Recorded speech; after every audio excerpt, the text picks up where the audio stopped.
하나님의 말씀 고린도전서 7장 17절에서부터 24절까지 말씀입니다. 한 절씩 교독하겠습니다. 고린도전서입니다. 우리 이번 달, 다음 달 고린도전서를 보니까요. 여러분이 고린도전서를 좀 잘 읽어보시면 많은 은혜가 있을 것입니다. 새벽과 우리 금요일 날 고린도전서를 보고 있습니다. 7장 17절에서부터 24절까지 말씀 한 절씩 교독하겠습니다. 오직 주께서 각 사람에게 나눠주신 대로 하나님이 각 사람을 부르신 그대로 행하라. 내가 모든 교회에게 이와 같이 명하노라.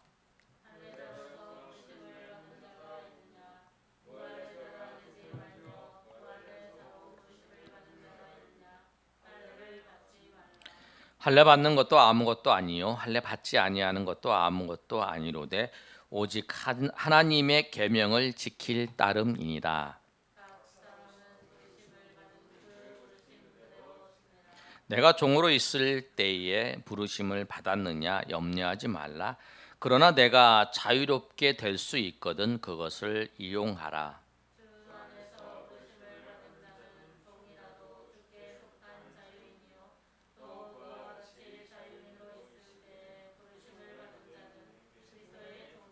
너희는 값으로 사신 것이니 사람들의 종이 되지 말라.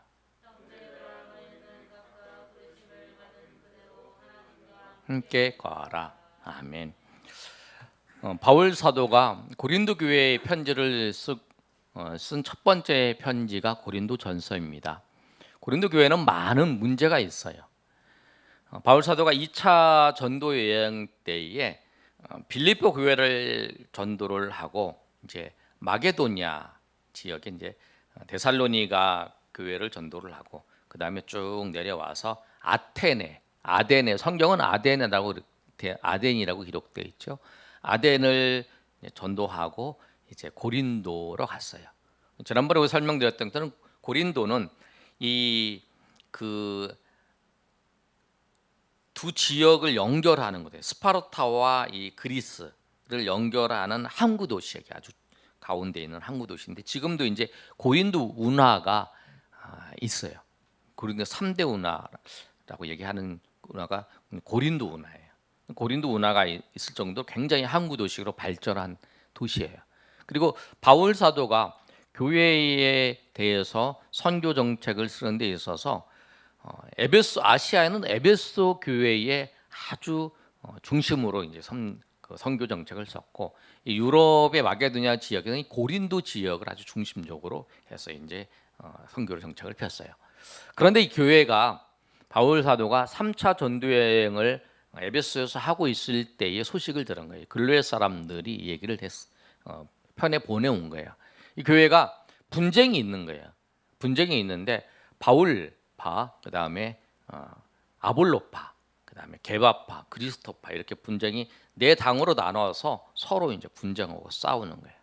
그런데 이 분쟁이 있을 뿐만 아니라 이 교회에 음행의 사건도 있고 자기의 아버지의 아내를 이제 취하는 그런 사건도 있고 이제 서로 이제 재판을 걸어서 세상 법정에 가는 문제도 있고 우상을 섬기는 문제도 있고 그런 문제들이 만연한 교회예요. 그 교회에 이제 편지를 쓰면서 쭉 얘기를 하다가 이제 바울이 이제 7장에 와서 이제 결혼에 대해서도 얘기를 하는 거예요. 그러면서 이제 오늘 본문의 말씀 그런 배경 속에서 이 고린도 교회의 성도들에게는 고린도 교회 성도는 어떻게 되어 있냐면 그 당시에 귀족이 있고 고린도에는 귀족이 있고 그 다음에 자유자가 있어요. 그 다음에 또 누가 있냐면 종들이 있어요. 대부분의 사람들이 고린도 교회의 성도들은 종들이었어요. 그러니까 대부분의 예수를 믿는 사람들이 누구였냐면 종들이 예수님을 믿었다는 거예요. 종들. 그러나 종들이 자유하는 시간이 있어요. 섬기지만 노예처럼 그렇게 좀 자유하는 시간이 있어서 자유하는 시간에 돈도 벌 수 있는 그런 입장이었어요. 그런데 그런 이제 자유인도 있고 종들도 있고 또 헬라인도 있고 이방인도 있고 그다음에 유대인도 있고 그럼 여러 개 이제 계층들이 모여져 있으니까 그다음에 바울파도 있고 아볼로파도 있고 그다음에 게바파도 있고 그리스도파도 있고 그런 곳에 그랬을 때 이제 쭉 얘기하다가 바울 사도가 뭐라고 얘기하냐면 17절 한번 읽어보시면 오직 주께서 각 사람에게 나눠주신 대로 하나님이 각 사람을 부르신 그대로 행하라. 내가 모든 교회에게 이같이 명하노라. 그렇게 얘기를 하는 거예요. 그게 뭐냐면 이제 그 구체적인 이야기들을 이제 18절부터 얘기하는 거예요. 어떠냐면 18절의 말씀을 보면 근데 17절 말씀 우리가 생각해 보면 뭐냐면 하나님이 각 사람 부르신 그대로 행하라라고 하는 것을 바울이 왜 말씀했냐면 이 사람들이 예수님을 믿었어요. 예수님을 내가 믿었는데 믿고 난 다음에 예수님을 믿지 않는 배우자가 있어요. 그럼 그 배우자를 버려버리는 일이 있어요. 그리고 또 어떤 일이 있냐면 또 이들이 내가 예수님을 믿고 난 다음에 자기가 섬기는 그 주인을 이제 대항하는 거예요. 주인의 명령을 듣지 않는 거예요. 주인이 뭐 시키면 일하지 않는 거예요. 그런 모습이에요. 그리고 그 데살로니가 교회를 보면 예수님이 곧 오신다는 것을 생각을 하고 아무것도 일하지 않는 그런 모습들이 이 마게도냐와 이 아가야 지방에 이제 이 지역에 이제 만연해 있는 거예요. 그런 모습을 보면서 바울 사도가 뭐라고 했냐면 각 사람을 부르신 그대로 행하라는 거예요. 부르신 그대로 행하라는 거예요. 너희가 내가 예수님을 믿었다고 해서 예수님을 믿지 않는 아내를 버리지 말고 내가 예수님을 믿었다고 해서 내가 종인데 주인을 섬기는 것을 포기하는 거 하지 말고 내가 예수님을 믿었다고 해서 갑자기 열심히 일하던 것을 없애고 아무것도 하지 말고 이렇게 하지 말고 너희를 불렀는데 부르신 그대로 행하라는 거예요. 그 자리에서. 왜 그러냐면 우리가 예수님을 믿었어요. 우리가 예수님을 믿으면 우리의 속사람이 변화됐어요. 그러나 우리의 겉사람, 겉모습은 그대로였어요. 그대로 있다는 거예요. 누구나. 그래서 우리가 겉모습이 아니라 이 정말 예수 그리스도에서 속사람이 됐다는 거, 예수님에 대해 구원받고 예수님의 하나님의 자녀가 됐다라는 것을 꼭 인정을 하고 그 예수님의 사람으로서 그 자리를 그 부르신 그대로 행하라. 그 부르신 그대로 행하라는 거예요. 아내도 버리지 말고 또 일하는 것도 포기하지 말고 그대로 행하면서 내가 그리스도의 사람으로 살아가라는 거예요. 그러면서 구체적인 걸 얘기를 하는 거예요. 18절의 말씀을 보면 할례자로 부르심을 받은 자가 있나니 무할례자가 되지 말고 그 당시에 또 무할례자로 부르심을 받은 자가 있느냐 할례를 받지 말라. 그러니까 무슨 말이 있냐면 할례자는 그 유대인에서 기독교인이 된 사람들은 무슨 얘기를 하냐면 자기가 생각할 때는 이 유대인 이방인들도 할례를 받으라. 왜냐하면 창세기 17장에 있는 것처럼 하나님이 백성으로 주는 영원한 언약이라고 했기 때문에 할례를 받으라고 하는 거예요. 그래서 할례를 받으라는 얘기도 있는 거예요. 그리고 어떤 사람들은 이런 얘기하는 거예요. 할례가 필요 없다. 왜냐하면 우리는 하나님의 자녀가 되었어요. 그러니까 이 할례를 받은 사람들이 할례가 필요 없다고 생각을 하는 사람들이 또 있어요. 그러니까 이제 할례의 흔적을 없애버리는 거예요. 그런 일들이 막 생기는 거예요. 그랬더니 바울 사도가 뭐라 하냐면 할례를 부르는 자가 있느냐 그 할례를 그렇게 하지 말라는 거예요. 그래서 그러면서 할례 받는 것 19절에 보면 할례 받는 것도 아무것도 아니요 할례 받지 않는 것도 아무것도 아니다. 그러니까 할례를 받으나 할례를 안 받으나 아무것도 아니라는 거예요. 그래서 바울 사도가 자기의 그 같이 사역을 하는 두 사람이 있어요. 하나는 디도고 하나는 디모데예요. 어떤 교회에 문제가 생기면 바울 사도가 직접 못 갈 때에는 누구를 보내냐면 이 디모데를 보내요. 고린도 교회도 디모데를 보냈어요. 에베소 교회도 나중에 디모데를 보내는 사건이 있죠. 그리고 이제 디도도 이제 보내죠. 그레데 같은 그 지역에, 그래서 섬 같은 지역에는 디도를 보내는 거죠. 그래서 보내는 거예요. 그랬을 때 두 사람이 한 사람은 복음을 위해서 할례를 해요. 이방인이지만 그게 이제 디모데예요. 디도는 할례를 하지 않아요. 그러니까 할례를 행하나 할례를 행하지 않는 거나 아무런 문제가 없다는 거죠. 그런데 뭐가 중요하냐? 19절 하반절에 이렇게 말씀하고 있어요. 할례 받는 것도 아무것도 아니요 할례 받지 않는 것도 아무것도 아니라되 뭐가 문제냐면 오직 하나님의 계명을 지킬 따름이다라고 말씀하고 있는 거예요. 그러니까 우리가 하나님 백성이 되어서 우리가 보여줘야 될 것이 뭐냐면 하나님의 말씀을 지키는 거라는 거예요. 예수님께서 그렇게 말씀하셨잖아요. 내 말을 듣는 자가 내 안에 거한다라고 말씀해요. 요한복음 15장에 너희가 내 안에 내가 너 안에 거하는 내 말이 너희 안에 거하면 무엇이든지 구하라 그러면 이루리라 하는 말씀처럼 우리가 주님 안에 거하는 거, 우리가 주님 안에 거하고 주님과 함께하고 주님의 은혜 가운데 살아가는 그 길은 뭐냐면 주의 말씀을 지키는 거라는 거예요. 그래서 오늘 바울 사도가 그렇게 하는 거예요. 너희가 할례를 받는 거, 할례를 받지 않는 거, 그 아무런 상관이 없다라는 거예요. 중요한 건 뭐냐면 하나님의 말씀을, 하나님의 계명을 지키는 게 중요하다는 거예요. 계명을 지키는 거예요. 할례를 받고 할례를 받지 않는 게 중요한 게 아니라 하나님의 말씀을 지키는 거예요. 그래서 바울 사도가 이 문제가 있을 때에 이 고린도 교회에 대해서 편지를 쓰면서 주의 말씀이 어떤 건지, 하나님의 원칙이 어떤 건지를 말씀을 하면서 그 원칙을 따라서 자기의 의견을 이제 자기의 이야기를 하잖아요. 성령께서 감동하셔서 성령 하시는 거죠. 그 예수님의 말씀 그 안에서 이제 그 쭉 말씀을 하고 있는 내용을 보여주고 있어요. 그렇습니다, 여러분. 그 다음에 이제 보시면 20절 한번 읽어볼까요? 시작. 20절 각 사람은 부르심을 받은 그 부르심 그대로 지내라. 아멘. 그러니까 뭐냐면 부르심을 받은 그 상태로 지내라는 거예요. 아까 말씀드린 것처럼 우리가 하나님의 자녀가 되었다라고 하는 것이 중요하다는 거예요. 부르심을 받은 그 자리에서 그대로 지내면 된다. 그러면서 21절에 뭐라고 말씀하냐면 내가 종으로 있을 때에 부르심을 받았느냐 염려하지 말라. 그러나 내가 자유롭게 될 수 있거든 그것을 이용하라. 아멘.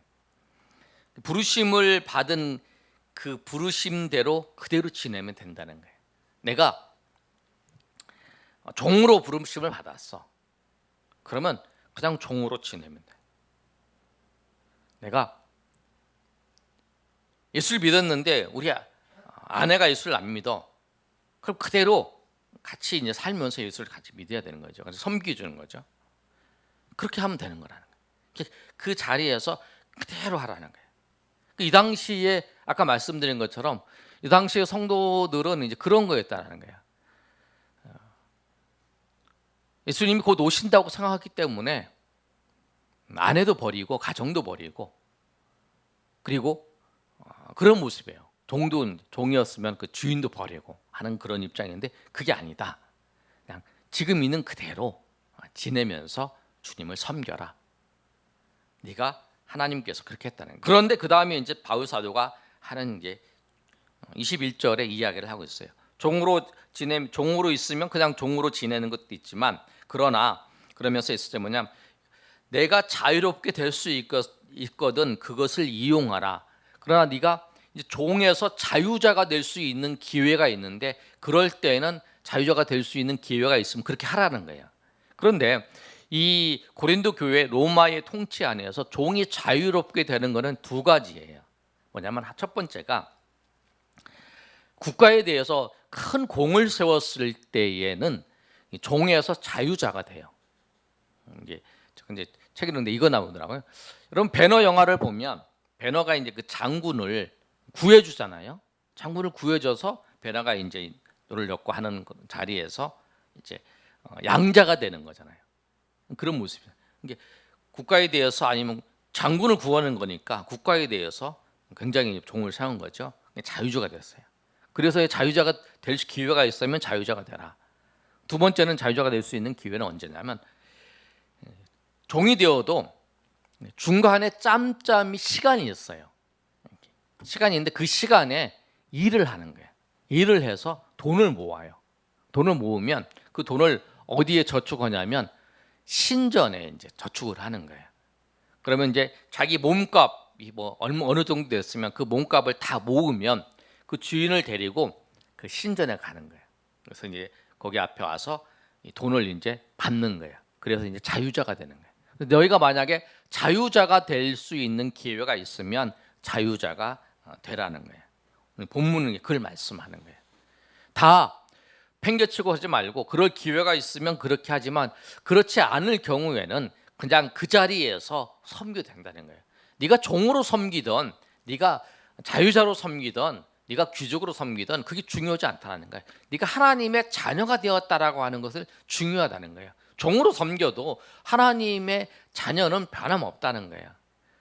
예수 그리스도 안에서 종이든지 자유자든지 귀족이든지 다 똑같이 형제 자매이기 때문에 네가 그리스도 예수 안에서 살아가는 너희 입장에서 네가 종이든지 네가 어떤 상황이든지 그건 아무런 관계가 없다는 거예요. 왜 그러냐면 하나님의 자녀라고 하는 그 사실이 굉장히 중요하기 때문에. 그래서 이제 바울 사도가 그것을 얘기하는 거예요. 그러나 네가 외부적인 요소인 그 종의 상태에서 자유자로 바꿀 수 있는 기회가 있으면 그렇게 하라는 거예요.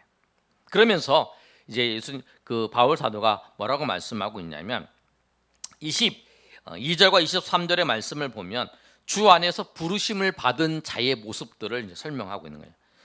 22절 한번 읽어볼까요? 시작. 주 안에서 부르심을 받는 자는 종이라도 주께 속한 자유인이요 또 그와 같이 자유인이 있을 부르심을 받는 자는 그리스도의 종이니라.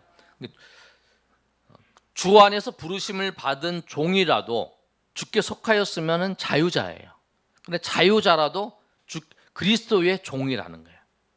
그걸 인정하면서 같은 너희는 그리스도의 종이고 너희는 자유자다라고 얘기하는 거예요.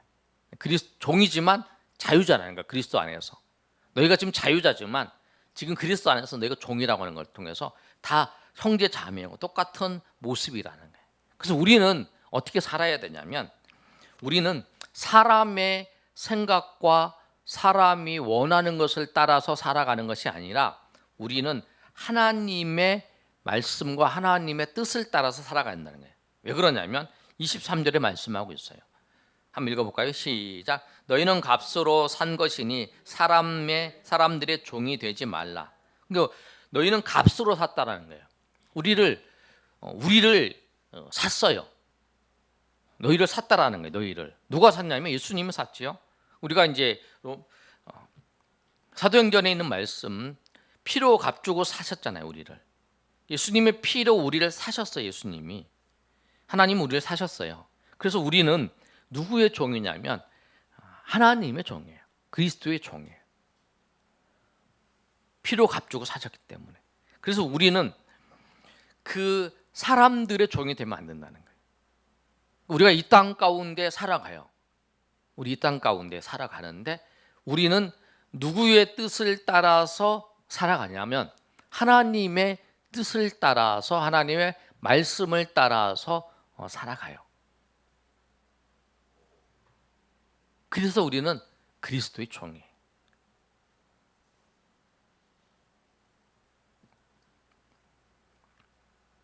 그래서 오늘 본문의 말씀은 그거라는 거예요. 너희는 누구의 종이냐? 사람들의 종이냐? 아니면 그리스도의 종이냐? 그러니까 우리가 세상을 살면서 우리가 이것을 꼭 정립을 해야 돼요. 내가 누구의 이야기를 듣고 살아가는가? 나는 하나님의 말씀을 따라 살아가는 사람인가? 나는 사람들의 이야기를 따고 사람들을 따라가면 사람들이 살아가는 사람인가? 그게 구분이 되는 거예요. 정치인들은 맨날 그거에 관심이 있잖아요. 어디에 보면 지지율에 관심이 있잖아요.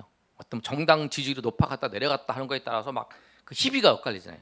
사람들이 어떻게 말하는가, 어디에 더 사람들이 더 이렇게 손을 들어주는가에 그거에 따라서 정치인들은 막 움직이잖아요. 그러니까 그것도 사람들이 따라 움직이는 거죠. 그러나 우리는 아무리 사람들이 원하는 것을 할지라도 하나님이 원하시는 것을 따라서 살아가는 사람. 우리는 하나님의 종이기 때문에, 그리스도의 종이기 때문에. 그래서 우리는 우리의 기준이 그럴 거예요. 우리가 하나님 앞에 예배하는 것도 뭐냐면 하나님의 말씀을 따라서 예배하는 거예요. 하나님을 섬기는 것도 하나님의 말씀을 따라서 섬기는 거고, 하나님의 말씀을 따라서 우리가 행하는 거예요. 그러니까 우리의 그 행동과 우리의 모든 기준은 하나님의 말씀을 따라서 살아가는 거예요. 여러분에도 그런 결단이 있고 그런 은혜가 있기를 소망합니다. 하나님의 말씀을 따라 살아가는. 하나님은 하나님의 말씀을 따라 살아가는지 세상의 이야기를 듣고 따라가는지를 하나님은 보세요. 사울이 아말렉을 쳤어요. 아말렉을 쳐서 하나님이 다 멸해버리라 그랬어요. 그런데 아각을 잡아오면서 가축들을 잡고 이제 끌고 오는 거예요. 사울이 물어보는 거예요. 저 소리가 무엇이냐? 그랬더니 아마 그 이야기를 하는 거예요. 그 사울이 뭐냐면 백성들 때문에 백성들의 원성과 이것 때문에 내가 이 재물을 가져왔다. 그리고 하나님한테 드리려고 한다라고 이야기를 해요. 사울에게. 그랬더니 그 사울이 이제 사무엘에게 이야기를 하는 거예요. 그랬더니 사무엘이 뭐라고 얘기냐면 하나님은 재물을 기뻐하지 아니하시고 하나님은 제사를 기뻐하지 아니하시고 하나님은 순종을 기뻐하신다고 말씀하세요. 하나님의 말씀을 따라서 세상 사람들한테 다 욕먹는 거예요. 백성들이 다 왕에 대해서 원망을 하는 그런 모습이에요. 그러나 그 백성들에게 원망을 듣지는 않았지만 하나님 앞에 사울이 버림을 받은 거예요. 우리의 삶은 세상 사람들이 다 버림을 받아도 하나님 앞에 버림을 받지 말아요. 하나님의 말씀을 따라 살아갈 때에 하나님이 우리를 하나님 앞에 거하는 거예요. 하나님 안에. 꼭 여러분 기억하셔서 오늘 23절에 있는 말씀처럼 너희는 값으로 산 것이니 사람들의 종이 되지 말라. 형제들아 너희는 각각 부르심을 받은 그대로 하나님과 함께 거하라 하는 그 말씀처럼 우리가 하나님의 말씀을 따라서 살아가는, 그래야 하나님과 거하는, 그리고 하나님의 명령을 따라서 하나님의 명령을 지키는 것, 그것이 거하는 거예요. 그 지킴을 통해서 주님 앞에 나아가시는 저희 여러분이 되시기를 소망합니다. 여러분, 이 시대가 더 우리로 하여금 하나님의 말씀대로 지키고 살아가는 데 있어서 어떨 때 결단해야 될 때도 있어요, 여러분. 그런 걸 요구할 때 결단해야 돼요. 그런데 그 결단을 통해서 그 에스더가 죽으면 죽으리라라고 하며 나갔을 때에 하나님의 크신 은혜를 경험했던 것처럼 여러분이 정말 하나님의 말씀대로 살겠다라고 결단하고 그 말씀대로 나아갈 때에 그 과정 속에 주님이 알지 못하는 은혜들을 우리가 경험할 수 있어요. 여러분 그 길을 저와 함께 하나님의 은혜 가운데에서 날마다 걸어가시고 또 그 속에서 주님이 주시는 평강과 주님이 주시는 은혜가 저와 여러분 위에 충만히 임하시기를 예수님의 이름으로 축원합니다.